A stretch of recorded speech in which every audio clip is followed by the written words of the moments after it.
আমার প্রিয়জনেরা, প্রভু যীশু খ্রিস্টর নামে সকলকে অভিনন্দন। এই কয়েকদিনের মধ্যে আমরা যাতে নিজেদেরকে সম্পূর্ণভাবে ঈশ্বরের কাছে সমর্পণ করি, কারণ নতুন বছর খুব শীঘ্রই আসছে আর আমাদের আশীর্বাদ পাওয়ার জন্য পবিত্র থাকার খুবই প্রয়োজন। ঈশ্বর এটাই চান। আমরা কেউই নিজের শক্তিতে পবিত্র হতে পারি না। গীতসংগীত 51 অধ্যায়ে যে 2 পদ আছে সেখানে প্রভু নিজেই এই কথা বলছেন। এইখানে আমরা ঈশ্বরের দাসের প্রার্থনা দেখি, আমার সমস্ত অন্যায় মুছে দাও আর আমার পাপ থেকে আমাকে সূচি করো। এইখানে আমরা দেখতে পাই একটা ঈশ্বরের ভক্ত ঈশ্বরের কাছে অনেক বোঝা নিয়ে প্রার্থনা করছে। এইখানে সে বলছে, হে পিতা, তুমি আমার মধ্যে একটা শুদ্ধ মন তৈরি করো, আমার অধর্ম সকল পাপ সকল দূর করো। অধর্ম বা পাপ এগুলি কি? ঈশ্বর চান যাতে আমরা উনার দেওয়া অনুশাসনের মধ্যে থাকি, আর যখনই আমরা সেই অনুশাসনের বাইরে চলে যাই সেটাকেই বলা হয় পাপ বা অধর্ম।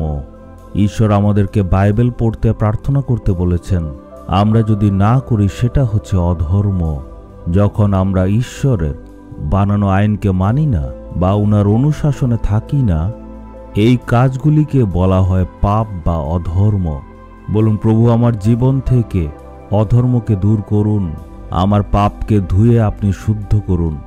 আজ যারা প্রার্থনা করেনি বা যারা আপনার বিরুদ্ধে কাজ করেছে তাদের ক্ষমা করুন।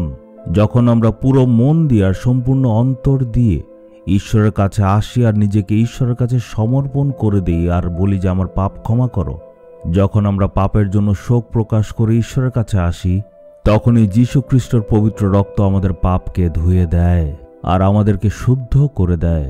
যারাই ঈশ্বরের কাছে এসে ক্ষমা চায় তাদের সকলের পাপ প্রভু ঈশ্বর ক্ষমা করে দেন।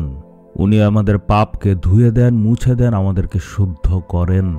বলুন, হে প্রভু, আমি নিজেকে অর্পণ করছি, আপনার সেই পবিত্র রক্তর কাছে নিজেকে আমি আজ অর্পণ করছি। আমার সকল পাপ আর অধর্মকে আপনি ক্ষমা করে দিন, আমার সকল অপরাধকে আজকে আপনি দূর করে দিন। আজকের থেকে আমার হৃদয়ে আপনি বাস করুন।